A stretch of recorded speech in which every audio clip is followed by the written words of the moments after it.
Welcome back to English in Progress. Today, we are looking into few vocabularies that's going to help you in your speaking task pertaining to this topic. Childhood is the happiest time in one's life. Do you agree? Let's start by using the word phase, which means different stages in an event. Similar words to phase are episodes, stages, or chapters, etc. An example is the most critical phase of life is the first few years of your childhood. The second word is reminiscence. Let's break that down. Reminiscence.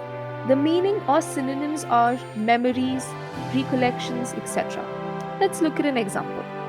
Reminiscing your early childhood memories helps you to de stress from your anxieties. Another vocabulary you can use is burdened. Similar words you can use are weighed down, overload, etc. Let's get the pronunciation right. Burdened. The letter R is not stressed. For example, a child should never be burdened by the cares of this world.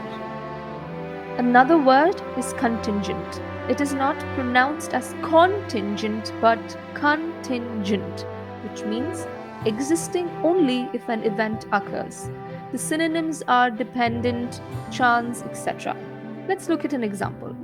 A child's happiness is always contingent to the environment they grow up in. The next word is contentment. Again, it's not contentment but contentment. It is a state of happiness and satisfaction. There are also similar words or synonyms like fulfillment, serenity, etc. Let's look at an example. Children can find peace and contentment in almost everything.